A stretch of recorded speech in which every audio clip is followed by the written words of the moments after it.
Hospital থেকে টাকা চুরি করে অজানা এক গন্তব্যে এসে আছি কাল থেকে। কাল রাত থেকে শুধু একটা কথাই ভাবছি, জয়ের বলা কথাটা, তুই সুস্থ হলে আমি তোকে আমার বাড়িতে নিয়ে যাব, তারপর দুই বন্ধু দুই ভাইয়ের মতো থাকবো। জয়ের এই কথাটা বারবার আমার মাথায় ঘুরতে থাকে আর আমাকে ঘুমোতে দিচ্ছিল না। আর এদিকে আমার মন বলতে থাকে, এতদিন তো নিজের পরিবারের 3টা মানুষের ঘাড়ের বোঝা হয়ে বসেছিলি, যার ফল হিসেবে এখন পড়ে রয়েছি। তুই আবারও একজনের ঘাড়ে বোঝা হতে যাচ্ছিস। জানি জয় তোর বন্ধু, জানি জয় আমার বন্ধু, শুধু তাই নয়, ছেলেটা অনেক ভালো, তার সাথে পরিবারের মানুষ অনেক ভালো। ওনারা যতই ভালো হোক না কেন, ওনারাও তো মানুষ। যেখানে এত বছর ধরে আমার পালিত পরিবারের মানুষ আমাকে ঘাড়ের বোঝা ছাড়া আর কিছুই ভাবে না, সেখানে ওনারা আমাকে কি ভাববে? ওনারা কি বোঝা ভাববে না তার কি গ্যারান্টি আছে? তার উপর আমার প্রাণপ্রিয় প্রেমিকা আমার উপর যে চরিত্রের সিল লাগিয়ে দিয়েছে, তাতে করে কোনো পরিবার, বিশেষ করে যাদের বাড়িতে একটা মেয়ে আছে, তারা তো আমার মতো একটা খারাপ ছেলেকে তাদের বাড়িতে নিয়ে যেতে চাইবে না। আর জয়েরও তো একটা বোন আছে যে আমার বোনের সাথেই পড়ে, তারাও নিশ্চয়ই তাদের বাড়িতে নিতে চাইবে না যদি আমি তার মেয়ের সাথে কিছু করি সেই ভয়ে। সারা রাত ভর এগুলোই ভেবেছি, অনেক চেষ্টা করেছি একটু স্বার্থপর হয়ে সবার সামনে থেকে যেতে, কিন্তু আমি পারিনি। তাই তো ভোর হওয়ার কিছু সময় আগেই সবাই যখন গভীর ঘুমে মগ্ন, ঠিক তখনই জয়ের মানিব্যাগ থেকে টাকা চুরি করে হাসপাতাল থেকে বেরিয়ে যাই। হাসপাতাল থেকে বেরিয়ে আস্তে আস্তে হেঁটে কোনো মতো কষ্ট করে বাস স্ট্যান্ডে গিয়ে একটা টিকিট কেটে বাসে উঠে পড়লাম। বাসের টিকিট কেটে বাসে ঠিকই উঠে পড়েছি, কিন্তু তখনও জানি না এই শহর থেকে যাওয়ার পর কি করব, কোথায় যাব। অবশ্য এখন মাথায় এত জিনিস নেই। এখন শুধু এই শহর থেকে বেরোয়ার চিন্তায় মাথায় ঘুরছে। এই শহর থেকে বেরোয় আমি সরাসরি ঢাকা শহরে চলে যাই। বাকি রাতটুকু বাসের ভিতরে ঘুমিয়ে কাটিয়ে দিই। পরের দিন বাস থেকে নেমে একটা দোকান থেকে পানির বোতল নিয়ে মুখটা ধুয়ে নেই। তারপর একটা দোকান থেকে খাবার খেয়ে সারাদিন এদিক ওদিক ঘুরতে ঘুরতে একটা কাজ খুঁজতে থাকি আর শহরটা ঘুরে ঘুরে দেখতে থাকি, কিন্তু কোথাও কোনো কাজ পাইনি, কারণ আমার শরীরের অবস্থা তখনও কিছুটা খারাপ ছিল। দুপুরের রাতে একটা হোটেল থেকে খাবার খেয়ে কোনো এক পার্কের এক কোনায় এক বেঞ্চে ঘুমিয়ে পড়ি। পরদিনও রাস্তায় রাস্তায় ঘুরে ঘুরে একটা কাজ খুঁজতে থাকি। এমনিতে আমি জয়ের মানিব্যাগ থেকে অল্প কিছু টাকা নিয়ে এসেছিলাম, কিন্তু এখন তা প্রায় শেষের পথে, তাই আমার মাথার চিন্তাটাও বেড়ে যাচ্ছে। সবই ঠিক ছিল, সারাদিন একটা কাজ খুঁজেছি, শরীর অনেক ক্লান্ত। আজকে দুপুরে আর কিছু খাইনি, কারণ আজকে দুপুরে খেলে কালকে সারাদিন না খেয়ে থাকতে হবে। যদি না একটা কাজ পাই, কিছু না খাওয়া অবস্থায় আমি ঢাকা শহরের এই গলিতে গলিতে, একবার এই গলিতে একবার ওই গলিতে কাজের জন্য ঘুরেছি। আর এই ঘোরার ফলেই আমার কপালে আবারও খারাপ কিছু জুটল। গলির ওই মরে যাওয়ার পর দেখতে পেলাম কিছু দূরে 2-3টা ছেলে একটা মাঝবয়সী মহিলার ব্যাগ নিয়ে টানাটানি করছে। কি হচ্ছে তা ভালো করে দেখার জন্য আমি ছেলেগুলোর সামনে চলে গেলাম। ভাই, এখানে কি হচ্ছে? যা মনে হচ্ছে তা তোর দেখার দরকার নেই, তুই এখান থেকে পালা। বাবা, তুমি আমাকে ওদের হাত থেকে বাঁচাও। দেখো না, ওরা আমার ব্যাগপত্র টেনে নিয়ে যাচ্ছে। ওই বেটি চুপ কর, না হলে সারা জীবনের জন্য তোকে চুপ করে দিব। বাইরে শুধু শুধু নাকি বিরক্ত করছেন কেন? ছেড়ে দিন। তোর সাহস তো কম না, আমি একবার তোকে যেতে বলার পরেও তুই এখানে দাঁড়িয়ে কথা বলছিস। আন্টি, আপনি আমার সাথে চলুন, ওনারা আপনার কিছু করবে না। আমি কি করতে পারবো কি না তোকে দেখাচ্ছি, দাঁড়া। ছেলে 3টা মহিলাটাকে ছেড়ে দিয়ে আমার দিকে এগিয়ে আসতে লাগলো। আশেপাশে কেউই ছিল না, তাই ছেলেগুলো একটু বেশি সাহস দেখাচ্ছে। মহিলাটা ছেলেগুলোর হাত থেকে ছাড়া পেয়ে দৌড়ে পালিয়ে গেল। তোর জন্য আমাদের হাত থেকে সোনা হরিণ পালিয়ে গিয়েছে, এর মার্শাল তোকে দিতে হবে। 3জনে একসাথে আমার উপর ঝাঁপিয়ে পড়ে আমাকে অনেক মারতে শুরু করলো। এমনিতেই না খাওয়া শরীর, তার উপর শরীরে আগের থেকে ব্যথা আছে, আবার এই মার, সব মিলে আমার অবস্থা প্রায় খারাপ। এর মধ্যে আবার একটা ছেলে আমার পেটে এর ফাঁকেই ছুরি ঢুকিয়ে দিয়েছে, যার ফলে আমার শরীর থেকে রক্ত চলে যাচ্ছে। আস্তে আস্তে আমার চোখ বন্ধ হয়ে আসতে লাগলো। আমার চোখে একবার বন্ধ হওয়ার কিছু সময় আগে দেখতে পেলাম সেই মহিলাটা আর কিছু মানুষ নিয়ে আমাদের দিকে দৌড়ে আসছে। এইটা দেখে আমি জ্ঞান হারিয়ে ফেললাম। অন্যদিকে আমি অজ্ঞান হয়ে যাওয়ার পর সেই ছেলেগুলোর মাঝে একজন দেখলো সেই মহিলাটি কিছু মানুষ নিয়ে এদিকে তেড়ে আসছে, তাই বাকিদের ডেকে বলল, এই এই চল চল পালা এখান থেকে। কেন? আমি কোথাও যাব না, ওর জন্য আমাদের হাত থেকে সোনা হরিণ চলে গিয়েছে, ওকে আজকে শেষ করে তারপর যাব। তখন যা মেরেছি তাই অনেক। এরপরেও যদি এখানে থাকি তাহলে আমাদেরকে মরতে হবে। আমাদের আবার কে মারবে? ওইদিকে তাকিয়ে দেখো, মহিলাটি কত মানুষ নিয়ে আসতেছে। পালাও এখান থেকে। তারপর সব ছেলেগুলো পালিয়ে চলে গেল। কিছু সময়ের মধ্যে মহিলাটি এবং বাকি সব আমার কাছে এসে দেখলো আমি অজ্ঞান হয়ে গেছি এবং আমার পেট দিয়ে রক্ত বেরোচ্ছে। তাই তাড়াতাড়ি আমাকে ধরে হসপিটালে নিয়ে গেল। টানা 3 দিন পর আমার জ্ঞান ফিরল। আমার জ্ঞান ফেরার পর সেই মহিলাটাকে আমার পাশে বসা দেখলাম। বাবা, এখন তোমার শরীরটা কেমন লাগছে? ভালো। ঠিক আছে, তুমি তাহলে এখানে একটু বিশ্রাম করো, আমি ডাক্তার ডেকে আনছি। আচ্ছা। মহিলাটা কিছু সময়ের মধ্যেই ডাক্তার নিয়ে আমার রুমে ফিরে আসলো। ডক্টর আমাকে কিছু সময় পরীক্ষা নিরীক্ষা করে সেই মহিলার সাথে কথা বলে চলে গেল। ডক্টর চলে যাওয়ার পর মহিলাটা আমার কাছে এসে আমার মাথায় হাত বোলাতে বোলাতে জিজ্ঞাসা করলো, বাবা, তোমার বাড়ি কোথায়? ঠিকানা কি? গত 3 দিন ধরে তুমি হাসপাতালে ভর্তি আছো। তোমার এমন কিছু ছিল না যার সাথে তোমার পরিবারের মানুষের সাথে যোগাযোগ করতে পারতাম? আমি চুপ করে আছি। এখন যেহেতু তোমার জ্ঞান ফিরে এসেছে, তাহলে তুমি তোমার বাড়ির ঠিকানা বা মোবাইল নাম্বার দাও। আমি তোমার পরিবারের সাথে কথা বলে তাদের এখানে আসতে বলে দিই। আমি এখনো নিশ্চুপ। হঠাৎ কেন জানি আমার চোখ দিয়ে জল পড়তে শুরু করে দিয়েছে। মহিলাটি অল্প কিছু সময় যেমন আমাকে আদর করেছে, তেমন আদর আমার পালিত মা আমাকে কোনোদিন করেনি। হঠাৎ করে এমন ভালোবাসা পাওয়ার কারণে হয়তো না চাইতে চোখ দিয়ে জলের রশ্মি বের হতে শুরু করেছে। এ কি, তুমি কান্না করছো কেন? আমি কি ভুল কিছু বলেছি? না, তাহলে কান্না করছো কেন? আমাকে না জীবনে এত আদর করেনি, তাই হয়তো চোখ দিয়ে জল বের হচ্ছে। পাগল ছেলে, তাই বলে কি কান্না করতে হয়? না, আসলে থাক, ওইসব কথা পরে শুনবো। এখন বলো, তোমার পরিবারের কারো নাম্বার দাও, তাদের কল দিয়ে জানিয়ে দিই। আমার এই পৃথিবীতে কেউ নেই, আমি ইতিম। সরি, আমি বুঝতে পারি নাই। সরি বলতে হবে না, তাছাড়া আমি সবসময় ইতিম ছিলাম না, কিছুদিন আগে ইতিম হয়েছি। মানে? সে অনেক কথা, অন্য একদিন বলবো। আচ্ছা, কিন্তু তুমি এই শহরে কোথায় থাকো? আমি এই শহরে থাকি না, তাহলে? কিছুদিন হয়েছে এই শহরে এসেছি। আর এই সেই এদিক ওদিক একটা কাজ খুঁজতেছিলাম, আর সেদিন আপনার সামনে চলে গিয়েছিলাম। সে না হয় হলো, কিন্তু যে কয়দিন ধরে এই শহরে এসেছো, সেই কয়দিন কোথায় থেকেছো আর কি খেয়েছো? রাস্তার পাশে চায়ের দোকানে বা কোনো এক হোটেলে খেয়েছি, আর পার্কের বেঞ্চে থেকেছি। তুমি আগে যেখানে থাকতে সেখান থেকে চলে আসলে কেন? আর ডাক্তার তোমাকে দেখার পর বলেছিল তোমার শরীরে অনেক মারের দাগ আছে, সেইগুলোই বা কোথা থেকে আসলো? বললাম না, সে অনেক কথা, অন্য একদিন বলবো। ঠিক আছে। ইস, দেখেছো, তোমার সাথে এত কথা বললাম অথচ তোমার নামটাই এখনো জানা হলো না। তা তোমার নাম কি? আমার নাম সাগর। খুব সুন্দর নাম। তাহলে এখন আমি একটু ঘুমাই, আমার খুব ঘুম পাচ্ছে। আচ্ছা, তুমি ঘুমাও, আমি এখানেই আছি।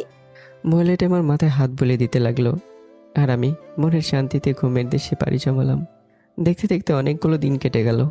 ওই দিনগুলো মহিলাটি আমাকে অনেক আদর করেছে, তার সাথে অনেক সেবাও করেছে। দিনের অনেকটা সময় আমার সাথে হাসপাতালে থেকেছে। মহিলাটি যতদিন এখানে এসেছে ততদিন তার সাথে তার স্বামী এসেছে। মহিলাটি যেমন ভালো, তেমনি তার স্বামী অনেক ভালো একটা মানুষ। মহিলাটির সাথে উনি আমাকে অনেক আদর করেছে, এবং তাদের দুজনকে দেখে অনেক বড় লোক মনে হচ্ছিল, কারণ তাদের পোশাক অনেক দামি দামি। এখন আমি আগের চেয়ে অনেকটা বেশি সুস্থ। সেই দিন মার ও আগের মার দুইটার ব্যথায় এখন আমার শরীরে নেই বললেই চলে। তো মহিলাটা তার স্বামীকে নিয়ে ডক্টরের কাছে গেল। ডাক্তার সাহেব, জি বলুন। আমরা কি আমাদের রোগীকে বাড়িতে নিয়ে যেতে পারি? হ্যাঁ, কবে নিয়ে যেতে পারবো? আপনারা চাইলে কালকে সকালেই ওনাকে নিয়ে যেতে পারেন। ধন্যবাদ। এখন তাহলে আমরা চলি। মহিলাটি আর তার স্বামী ডক্টরের রুম থেকে বেরিয়ে আসলো। তারপর মহিলাটি তার স্বামীকে বলল, শুনছো? হ্যাঁ বলো। আমি বলছিলাম কি, সাগরকে আমাদের সাথে আমাদের বাড়িতে নিয়ে যাব। এমনিতে একটা ছেলে সন্তান পাওয়ার জন্য আমরা কম চেষ্টা তো করলাম না। আর সাগরের যেহেতু যাবার কোনো জায়গা নেই, তাহলে ওকে আমাদের সাথেই নিয়ে চলি। কথাটা তুমি অবশ্য খারাপ বলো নাই। সাগরের মতো এমন ছেলে এখন অনেক কম পাওয়া যায়। নাইলে কি কেউ নিজের জীবন বাজি রেখে অন্যের জীবন বাঁচাতো? হ্যাঁ। কিন্তু আমার চিন্তা অন্য জায়গায়। কোন জায়গায়? সাগর কি আমাদের সাথে যেতে রাজি হবে? চল একবার বলে দেখি।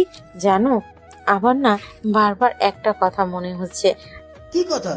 আমরা কেন জানি মনে হচ্ছে সাগরের মনের মাঝে অনেক কষ্ট লুকিয়ে রয়েছে। তুমি কিভাবে জানলে? সাগর কি তোমাকে বলেছে? না, বলেনি, কিন্তু আমার মায়ের মন তো, তাই সবকিছু বুঝতে পারে। হ্যাঁ, এখন চলো গিয়ে ওকে জিজ্ঞেস করি আমাদের সাথে যাবে কিনা। তারপর ওনারা আমার রুমে আসতে লাগলো। এদিকে আমি বিছানায় শুয়ে শুয়ে চিন্তা করছি। আমি আবারও ঋণী হয়ে গেলাম। এই হাসপাতালে কবে থেকে আছি জানি না, কতটা বিল হয়েছে তাও জানি না, এতটা আমি শোধ করবো বা কী করে। আর না, যতটা সম্ভব আমাকে এখান থেকে যেতেই হবে, না হলে হাসপাতালে বিল আর অনেক বেড়ে যাবে। কথাগুলো ভাবতে একটু খারাপ লাগছিল, কারণ হাসপাতাল থেকে চলে গেলেই ওই মহিলাকে ছেড়েও যেতে হবে। জীবনের প্রথমে মহিলার থেকে মায়ের মতো ভালোবাসা পেয়েছিলাম, কিন্তু তাও হারাতে হচ্ছে। আমি মন খারাপ করে সব চিন্তা করছি, তখনই মহিলাটা তার স্বামী রুমে আসলো। সাগর, কি চিন্তা করছো? তোমার জন্য একটা সুখবর আছে। কি? কালকেই তোমাকে হাসপাতাল থেকে ছেড়ে দিবে বাবা। ও, ভালো। সাগর, কিছু না মনে করলে তোমাকে একটা কথা বলি। জি বলেন, এতে কিছু মনে করার কি আছে? অবশ্য কথা না, তোমার কাছে কিছু চাওয়ার ছিল। আমার কাছে আবার কি চাইবেন? আমার কাছে দেওয়ার মতো তো কিছুই নেই। আছে, তাই তো চাচ্ছি। আচ্ছা বলুন, যদি সম্ভব হয় তাহলে দেব। তুমি কি আমাদের সাথে আমাদের বাড়িতে যাবে? মানে? মানে কালকে হাসপাতাল থেকে তোমাকে নিয়ে আমরা আমাদের বাড়িতে যাব। সেখানে তুমি আমাদের ছেলের মতো বাকি জীবনটা পার করবে। তখন লোকটি বলল, তোমার তো যাওয়ার মতো কোনো জায়গা নেই, আর কোনো পরিবারও নেই, তাই তোমার এই মা তোমাকে আমাদের সাথে আমাদের বাড়িতে নিয়ে যেতে চাচ্ছে। আমি কথাটা শুনে অবাক হয়ে গেলাম। প্লিজ না করো না, আমরা অনেক আশা নিয়ে তোমার কাছে এই আবদারটা করেছি। ঈশ্বর আমাদের কোনো সন্তান দেয়নি, কিন্তু তোমাকে পাওয়ার পর কেন জানি মনে হচ্ছে আমরা আমাদের ছেলে পেয়ে গিয়েছি। তাই বলছে, যাবে কি আমাদের সাথে? আমি আপনাদের সাথে যেতে পারবো না, আমাকে ক্ষমা করে দেবেন। কেন যেতে পারবে না? আমরা কি খারাপ মানুষ, নাকি আমাদের অজান্তেই তোমাদের সাথে কোনো অন্যায় করে ফেলেছি? না, আপনারা খারাপ মানুষ নন, বরং অনেক ভালো মানুষ। আমি একটা অপরিচিত ছেলে, আমার অতীতের কাহিনী না জেনেই আমাকে আপনাদের বাড়িতে নিয়ে যেতে চাচ্ছেন। এটাই প্রমাণিত হয় আপনারা কত ভালো মনের মানুষ। শুধু তাই নয়, আপনারা আমার অনেক সেবাও করেছেন। তাহলে আমাদের সাথে যেতে তোমার আপত্তি কোথায়? কেন জানি প্রথম দেখাতেই তোমাকে আমাদের অনেক আপন মনে হয়, তাই আমরা চাচ্ছিলাম তোমাকে আমাদের সাথে নিয়ে যেতে। বিশ্বাস করুন, আমিও চাই আপনাদের সাথে আপনাদের বাড়িতে যেতে, আপনাদের সাথে সারা জীবন কাটাতে। কারণ এই কয়েকদিনে উনি আমাকে আমার পালিত মায়ের চেয়ে 1000 গুণ বেশি ভালোবাসা দিয়েছেন। এত ভালোবাসা যে আমি কোনোদিন পাবো সেটা কল্পনা করিনি। আমার এত ইচ্ছে থাকা সত্ত্বেও আমি আপনাদের সাথে যেতে পারবো না। কেন? কোথায় অসুবিধা? তোমার যদি কোনো কিছু ইচ্ছে থাকে তাহলে আমাদের বলো, আমরা তোমার সেই ইচ্ছে পূরণ করে তোমাকে আমাদের সাথে নিয়ে যাব। আমার তেমন কোনো ইচ্ছে নেই, কিন্তু কিন্তু কি? আমি চাই না কারো ঘাড়ের বোঝা হতে। আমি চাই না আর কারো আশ্রয়ে বেঁচে থাকতে। এত বছর অন্যের আশ্রয় থেকে বাঁচতে বাঁচতে কখন যে নিজে নিষ্ক্রিয় হয়ে গেছি নিজেও জানি না। তুমি এসব কি বলছো? তুমি আমাদের ছেলে হিসাবে আমাদের বাড়িতে থাকবে। আর ছেলেরা কি কোনোদিন মা বাবার ঘাড়ে বোঝা হয় নাকি? হয়, আপনি হয়তো জানেন না। তোমাকে কে বলেছে যে ছেলেরা বাবা মার ঘাড়ের বোঝা হয়? কেউ বলেনি, কিন্তু কিন্তু কি?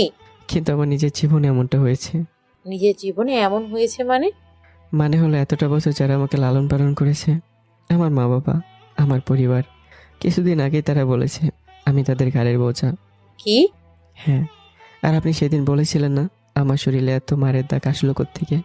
এই দাগগুলোই সব প্রমাণ। কিসের প্রমাণ? আমার পালিত বাবা মা আমাকে তাদের ঘাড়ের বোঝা বলেছে, তার প্রমাণ। তারা আমাকে কুকুরেছে খারাপভাবে মেরে বাড়ি থেকে বের করে দিয়েছে, এইসব তার প্রমাণ। তারা আমাকে একটুও ভালোবাসে না, এইসব তার প্রমাণ। তোমার পালিত মা বাবা তোমাকে তাদের ঘাড়ের বোঝা বলবে কেন? আর কেনই বা তারা তোমাকে এইভাবে মারবে? তুমি কি বলতে চাচ্ছ একটু পরিষ্কার করে বলো প্লিজ। আমরা তোমার কথা কিছুই বুঝতে পারছি না। আমার কথা বুঝতে হলে আপনাদের আমার অতীতের কাহিনী শুনতে হবে।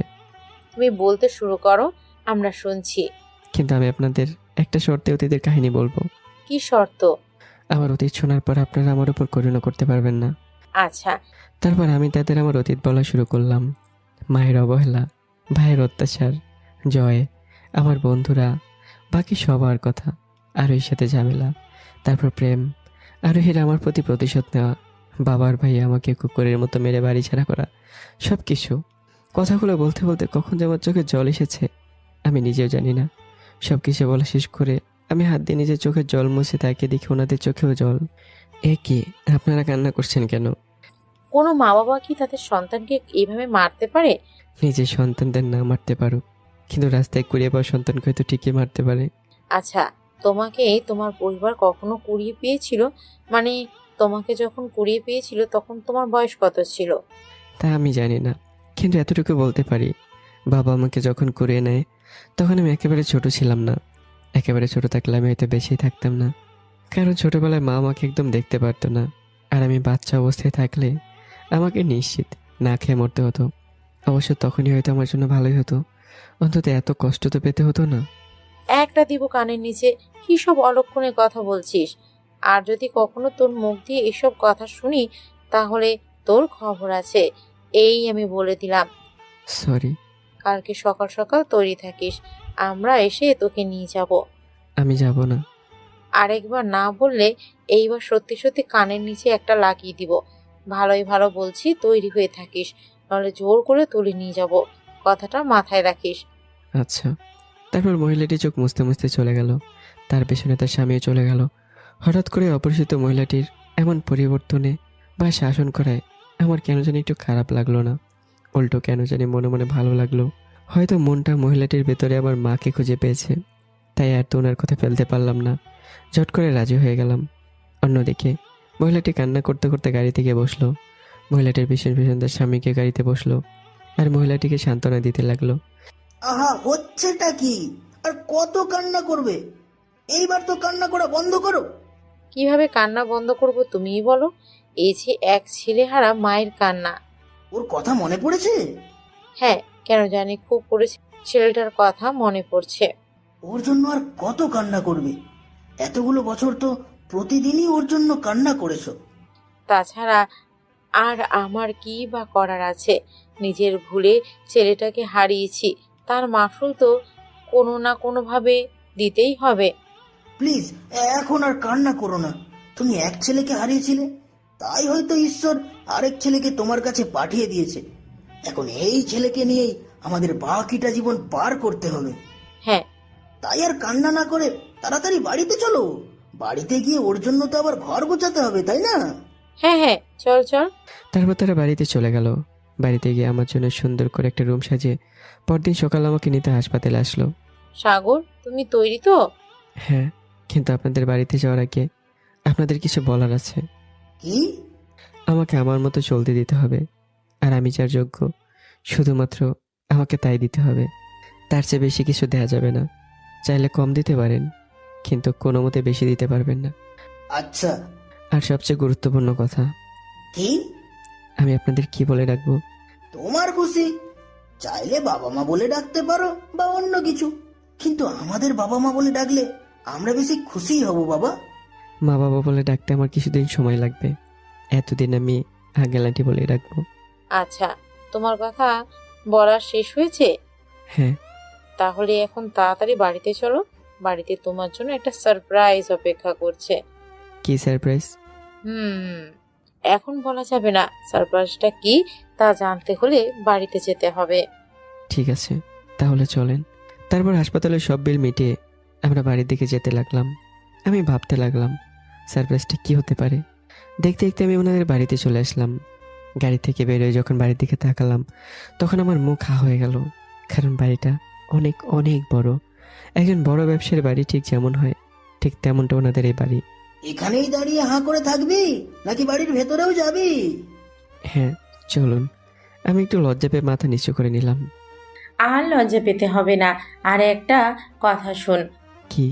আমরা যে তুই করে বলছি এতে কিছু মনে করিস না। তোকে আমরা এই বাড়িতে আমার ছেলে করে নিয়ে এসেছি, তো তাই তুই করে বলছি। আমি কিছু মনে করব না, আপনাদের যা বলে ইচ্ছে হয় তাই বলুন। আচ্ছা, আর তুইও আমাদের তুমি করে বলবি। আপনি করে বললে কেমন জানি দূরে দূরে কেউ মনে হয়। আচ্ছা, তুমি করে বলুন। এই তো লক্ষ্মী ছেলের মতো কথা। এখন বাড়ির ভিতরে চল। আমি সারপ্রাইজ দেখার জন্য বাড়ির ভিতর চলে গেলাম। বাড়ির ভিতরে তাকিয়ে আমি অনেকটা মুগ্ধ হয়ে গেলাম, কারণ বাড়িটা অনেক সুন্দর করে সাজানো, যে একবার দেখবে সেই মুগ্ধ হয়ে যাবে। আমি যার দিকে তাকিয়ে তাকিয়ে বাড়িটা দেখছি, এক চোখ দিয়ে আশেপাশে তাকিয়ে দেখছি আমার সারপ্রাইজটা কোথায়, কিন্তু কোথাও কিছু দেখছি না যা আমার কাছে সারপ্রাইজের মতো লাগবে। তাই আমি মনটা খারাপ হয়ে গেল, কারণ আমি সারপ্রাইজ পেলাম না। কিরে, মন খারাপ কেন? বাড়ি কি পছন্দ হয়নি? বাড়ি অনেক পছন্দ হয়েছে। তাহলে মন খারাপ করে রেখেছিস কেন? এমনি। বুঝেছি তোর মন কেন খারাপ হয়ে গেল। কেন? তুমি ওকে বলেছিলে ওর জন্য সারপ্রাইজ আছে, কিন্তু এখনো কোনো সারপ্রাইজ দিলে না, তাই ওর মন খারাপ হয়ে গিয়েছে। আমি নিশ্চুপ। ও, এই কথা। তোর সারপ্রাইজ এখন স্কুলে গিয়েছে, স্কুল থেকে আসলেই দেখতে পারবি। এইটা আবার কেমন সারপ্রাইজ যে স্কুলে যায়? এইটা একটু ভিন্ন ধরনের সারপ্রাইজ, তাই তো স্কুলে যায়। ও, ছেলেটাকে কি এখানে দাঁড় করিয়ে কথা বলবে, নাকি ওকে ওর ঘরে নিয়ে একটু বিশ্রামও করতে দিবে? ছেলেটা তো এত জার্নি করে এসেছে, একটু ক্লান্ত হয়ে গিয়েছে, এমনিতে অসুস্থ। ইস, আমি একদম ভুলে গিয়েছিলাম। চল বাবা, তোকে তোর রুমে নিয়ে যাই, সেখানে গিয়ে তুই বিশ্রাম নে। দেখবি দুপুরের দিকে তোর সারপ্রাইজ চলে আসবে। আচ্ছা। তারপর মা আমাকে আমার রুমে নিয়ে গেল। আমি কোনো মতে ফ্রেশ হয়ে বিছানায় এসে বিশ্রাম নিতে লাগলাম। বিশ্রাম নিতে নিতে কখন যে ঘুমিয়ে পড়েছি তা নিজেও জানি না। কারো ধাক্কায় আমার ঘুম ভাঙলো। কেউ একজন আমাকে ধাক্কা ছেড়ে বলছে, ভাইয়া ও ভাইয়া, আর কত ঘুমাবে? তাড়াতাড়ি হলো, তোমার জন্য আমি সেই কখন থেকে বসে রয়েছি, আর তুমি কিনা কুম্ভকর্ণের মতো ঘুমিয়ে যাচ্ছ। ঘুমের মধ্যে একবারের জন্য মনে হলো আমার পিচ্ছি বোন নিধি আমাকে ডাকছে। তাই আমি লাফ দিয়ে ঘুম থেকে উঠে বসলাম। বিছানায় বসে সামনে তাকিয়ে দেখি নিধি আমার সামনে বসে রয়েছে। কিন্তু এটা কি করে সম্ভব? তাই আবারও 2 হাত দিয়ে চোখগুলো ডলতে লাগলাম। আর তখনই আমার কানে মেয়েটির হাসি শব্দ ভেসে আসলো। পিছে মেয়েটি হি হি করে আসছে। হয়তো আমাকে এমন করে চটপট করে উঠতে দেখে মেয়েটির হাসি পেয়েছে। মেয়েটির হাসির শব্দ শুনে চোখ থেকে আছড়িয়ে দেখলাম একটা ছোট্ট মেয়ে হাসছে। কিন্তু এটা আমার পিচ্ছি বোন নিধি না, এ অন্য কোনো এক পিচ্ছি মেয়ে। বয়স 4, হয়তো বা 7 কি 8 বছর হবে। কিছু সময় মেয়েটির সুন্দর হাসি দেখে মেয়েটিকে জিজ্ঞাসা করলাম, তুমি কি আমার ভাই? কি হলো বলো, তুমি কি আমার সেই ভাই যার কথা মা সবসময় বলে? সেই ভাই মানে? তনুশ্রী, তুমি এখানে? আর আমি তোমাকে কোথায় কোথায় খুঁজছি। মা, মা উনি কি আমার ভাই? হ্যাঁ, উনি তোমার ভাই। সত্যি? হ্যাঁ, সত্যি। আমি আজকে খুব খুশি তুমি আমার কাছে আমার ভাইকে নিয়েছো। আই লাভ ইউ মা। হয়েছে হয়েছে, আর ভালোবাসা দেখাতে হবে না। আর সাগর, এই তোমার সারপ্রাইজ, তোমার বোন তনুশ্রী। ও আচ্ছা, মা ভাইয়া এখন থেকে আমাদের সাথে থাকবে তাই না? হ্যাঁ, আচ্ছা। আমি কিছু সময় আগে এসে সাগরকে ঘুমিয়ে থাকতে দেখে গিয়েছিলাম। এত তাড়াতাড়ি ও কি করে জাগলো? আমি ধাক্কিয়ে উঠিয়ে দিয়েছি। কেন? কথা বলার জন্য। তনুশ্রী, কাজটা কিন্তু তুমি একদম ঠিক করোনি। ঘুমন্ত মানুষকে এইভাবে উঠানো ঠিক না। সরি। মা ওকে আর বকো না। তুই যখন বলছিস তখন আর কিছু বলবো না। ইয়াহু, মায়ের বকার হাত থেকে বাঁচার জন্য আমি একজনকে পেয়ে গেছি। এরপর থেকে মা আর আমাকে বকতে পারবে না ভাইয়া। তার এরপর থেকে মা যখন আমাকে বকবে তুমি কিন্তু সবসময় বাঁচাবে। তনুশ্রী লাফিয়ে লাফিয়ে আমার কাছে এসে আমাকে জড়িয়ে ধরে, আচ্ছা বাঁচাবো। ভাগড়ি মেয়ে, ভাইকে পেয়ে দেখো কত খুশি হয়ে গিয়েছে। আচ্ছা, তোরা কথা বল, আমি তোদের খাবার তৈরি করি। তারপর মা চলে গেল। এবার তো আমাকে ছাড়ো। না ছাড়বো না, আগে আমার প্রশ্নের উত্তর দেবে, তারপর আমি তোমাকে ছাড়বো। কি প্রশ্ন? তুমি এতদিন কোথায় ছিলে? ছিলাম কোথাও এক জায়গায়। জানো তোমাকে ছাড়া আমার একা থাকতে কত খারাপ লাগছে। আমার সব বান্ধবীদের করে একটা করে বড় ভাই আছে, আমার কোনো বড় ভাই ছিল না, তার জন্য আমার মন সবসময় খারাপ থাকতো। এখন আর মন খারাপ করতে হবে না, এখন তো আমি চলে এসেছি। আর কখনো আমাকে ছেড়ে যাবে না তো? না, যাব না। সত্যি? হ্যাঁ সত্যি। এভাবে আমাদের কথা চলতে লাগলো। কিছু সময় পর মা আমাদের কাছে এসে আমাদের খাবার জন্য ডেকে গেল। আমরা খাবার খেতে চলে গেলাম। এভাবেই চলছিল আমার দিন। সবসময় তনুশ্রীকে নিয়ে খেলা করি, বাড়িতে বসে থাকি। যখন আমি পুরোপুরি সুস্থ হয়ে যাই তখন একদিন বিকালে তনুশ্রী বায়না ধরে ওকে নিয়ে বাইরে যেন ঘুরতে যাই। তাই মাকে বলে ওকে নিয়ে ঘুরতে বের হই আর সন্ধ্যার আগে বাড়িতে চলে আসি। তারপর থেকে মাঝে মাঝে তনুশ্রীকে নিয়ে ঘুরতে যেতাম। সেদিনের পর থেকে আমার দিন এভাবেই পার হতে লাগলো। আমার দিন এখানে কিছুটা হলেও শুকিয়ে কাটছিল, কারণ আমি মা বাবার ভালোবাসা, ছোট্ট একটা বোনকে পেয়েছি। অন্যদিকে আরোহীর জীবন, আমার অতীত জানার পর সে বাড়িতে সে বিছানায় শুয়ে শুয়ে সারাদিন এমনকি রাতও পার করে দিল। এর মাঝে আরোহীর মা বাবা কয়েকবার এসে আরোহীকে খাবার খাওয়ার জন্য ডেকে গিয়েছে। শেষবার যখন আরোহীকে ডাকতে আসে তখন তাদের মধ্যে কিছু কথা হয়। আরোহী মা, দরজা খোল মা। আরোহী নিশ্চুপ।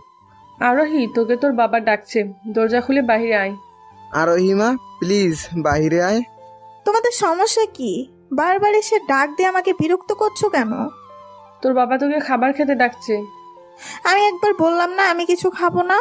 তোমাদের কানে যায় নাই যে বারবার এসে আমাকে বিরক্ত করছো? তোর মা বলল তুই দুপুরেও কিছু খাসনি। একদিন মানুষ না খেয়ে মরে যায় না। মা তোর কি হয়েছে, এভাবে কথা বলছিস কেন? আমার কিছুই হয় নাই, আমি ঠিক আছি। দেখ আরোহী, তোকে যদি কেউ কিছু বলে থাকে তাহলে আমাকে বল, আমি যা করার করব। বললাম না আমাকে কেউ কিছু বলে নাই। সত্যি নাকি সাগর ভার্সিটিতে গিয়ে তোকে আবার কিছু বলেছে? তুই ভার্সিটি থেকে আসার পর থেকে এমন করছিস? উফ, তোমরা কি বলো তো? আমি আমার ইচ্ছেতে না খেয়ে ঘরের মধ্যে শুয়ে রয়েছি, এর মধ্যে শুধু শুধু তুমি সাগরকে টেনে আনছো কেন? যে চরিত্রহীন ছেলে মনে হলো একটু সুস্থ হয়ে ভার্সিটিতে এসেছে, আবার তোকে কিছু বলেছি? সাগর আমাকে কিছু বলে নাই, আর না ও ভার্সিটিতে এসেছে। এখন তোমরা এখান থেকে যাও। সত্যি তো, নাকি আবার শয়তানটা তোকে ব্ল্যাকমেল করেছে? যদি ব্ল্যাকমেল করে তাহলে আমাকে বল, আমি ওকে পুলিশে দিয়ে ধরিয়ে দেব। তোমরা যদি সাগরের নামে আর একটা খারাপ কথা বলেছো তাহলে আমি বাড়ি ছেড়ে চলে যাব বলে রাখলাম। কথাটা শেষ করেই আরোহী ডপ করে তার মা বাবার মুখের সামনে দরজা লাগিয়ে দিল। মেয়েটির হঠাৎ এমন পরিবর্তন দেখে আরোহীর মা বাবা দুজনে অবাক। তারা দুজনেই ভাবছে আজকে ওরা তেমন কি হলো যে ও আমার নামে খারাপ কথা শুনতে পারছে না। কিছুদিন আগ পর্যন্তই তো তাদের মেয়ে আমাকে দু চোখে দেখতে পারতো না। তারা এসব ভাবতে ভাবতেই খাবার টেবিলে গিয়ে তাদের ছোট মেয়ে মায়ের সাথে খাবার খেতে লাগলো। মা, দিদি আসল না। না। কেন? ওর আজকে খাবার খেতে ইচ্ছে করছে না। ও। আর এদিকে আরোহী বিছানায় শুয়ে আমার সাথে কাটানো স্মৃতিগুলো মনে করে কান্না করতে লাগলো। কান্না করতে করতে আরোহী এক পর্যায়ে বুঝতে পারলো আমার উপর প্রতিশোধ নিতে গিয়ে আরোহী আমার উপর অনেক বড় অন্যায় করে ফেলেছে। এমনকি আমার জীবনে দুঃখ কষ্ট কম ছিল না, কিন্তু আরোহীর এই ধরনের প্রতিশোধ আমার দুঃখ কষ্ট আরও কয়েক গুণ বাড়িয়ে দিয়েছে। আরোহী আমার সাথে যা করেছে তার ক্ষমা হয়তো হয় না, কিন্তু তবু আরোহী মনে মনে সিদ্ধান্ত নিল আরোহী আমার কাছে ক্ষমা চাইবে। দরকার বলে আমার পায়ে ধরে কান্না করবে, তবু আরোহী আমার কাছে ক্ষমা চাইবে। এতে আর কিছু না হোক, অন্তত আরোহী নিজের মনের অপরাধ বোধটা কমাতে পারবে। সবই ঠিক ছিল।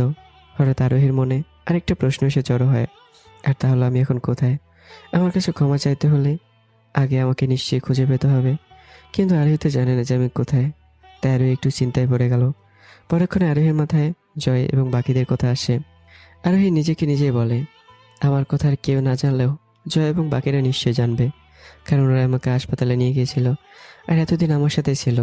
তো আরোহী সিদ্ধান্ত নিল কালকে ভার্সিটি গিয়ে ওদের সাথে কথা বলে আমার ঠিকানা নেবে। এসব ভাবতে ভাবতেই সেদিন আরোহী ঘুমিয়ে পড়ে। পরদিন সকালে আরোহী তাড়াতাড়ি ঘুম থেকে উঠে কোনো মতো তৈরি হয়ে বাড়ি থেকে ভার্সিটির উদ্দেশ্যে বের হয়। তখনই আরোহীর মা আরোহীর পদ আটকায়। আরোহী, কোথায় যাচ্ছিস? ভার্সিটিতে। এত সকালে? হ্যাঁ। এত সকালে তো ভার্সিটির গেটও খুলবে না, আর তুই কিনা ভার্সিটিতে যাচ্ছিস? একটা বিশেষ কাজ আছে তাই তাড়াতাড়ি যাচ্ছি, আর আমি যেতে যেতে ভার্সিটির গেট খুলে যাবে। কি এমন বিশেষ কাজ যার জন্য এত তাড়াতাড়ি যাচ্ছিস? আছে একটা, এখন আমাকে যেতে দাও। সে না হয় না বললি, কিন্তু নাস্তা তো করে যা। উফ মা, বিরক্ত করো না, আমাকে যেতে দাও তো, আমি নাস্তা ক্যান্টিন থেকে খেয়ে নিব। আরোহী কিছুটা চিৎকার সুরে কথাগুলো বলেই বাড়ি থেকে বের হয়ে যায়। আর আরোহীর মা অবাক চোখে আরোহীর দিকে তাকিয়ে থাকে, আর তাকিয়ে তাকিয়ে দেখতে থাকে তার মেয়েটা দুদিনে কতটা পরিবর্তন হয়ে গেছে। আর মনে মনে আরোহীর মা আরোহীর এমন পরিবর্তনের কারণ খুঁজতে লাগে, কিন্তু শেষ পর্যন্ত নিরাশ হয়ে যায়, কারণ তেমন কোনো কারণই খুঁজে পায় না। দেখতে দেখতে আরোহী ভার্সিটি চলে আসলো। ভার্সিটির দারোয়ান আর কিছু ছেলে মেয়ে ছাড়া আরোহী আর ভার্সিটিতে কাউকে দেখতে পেল না, কিন্তু সেদিকে আরোহীর কোনো খেয়ালই নেই। আরোহী গেটের সামনে গাছের নিচে বসে গেটের দিকে তাকিয়ে রইল। এক একে ভার্সিটির অনেকে আসতে লাগলো। আরোহী সকল বন্ধুরা আসলো আরোহীকে এইভাবে বসে থাকার কারণ জিজ্ঞাসাও করলো, কিন্তু আরোহী তেমনভাবে কিছুই বললো না। তারপর ওরা আরোহীর পাশে বসে বলতে লাগলো এবং আরোহীর মন দিয়ে গেটের দিকে তাকিয়ে রইল। আরও কিছু সময় পরে জয় এবং তার বন্ধুরা গেট দিয়ে ঢুকলো। আরোহী ওদের দেখা মাত্রই দৌড়াদের সামনে চলে গেল। জয়, এই জয়, শোনো একটু। আরোহী দৌড়ে জয়ের সামনে গেল। জয় নিশ্চুপে আরোহীর পাশ কেটে চলে যেতে লাগলো। এই জয়, আমার কথাটা শোনো প্লিজ, খুব দরকারি কথা। আরোহী আবারও দৌড়ে জয়ের সামনে গেল। কি হয়েছে? বারবার সামনে আসছিস কেন? তোদের সাথে আমার কিছু কথা আছে। তোর সাথে আমাদের কোন কথা থাকতে পারে বলে তো আমার মনে হচ্ছে না। জানি তোরা আমার উপর রেগে রয়েছিস, কিন্তু তবুও আমার কথাটা শোন প্লিজ। কি কথা? আমাকে একটু সাগরের ঠিকানাটা দিবি? কেন, সাগরকে তার বাবা আর ভাইয়ের হাতে মার খাইয়ে বাড়ি ছাড়া করে তোর কি মন ভরে নাই যে আমাদের থেকে সাগরের ঠিকানা নিয়ে আবার ওকে মারার পরিকল্পনা করছিস? প্লিজ এমনভাবে বলিস না। আমি জানি আমি অপরাধ করেছি, আর সেই অপরাধ বোধের কারণেই আমি সাগরের কাছে ক্ষমা চাইতে যাব।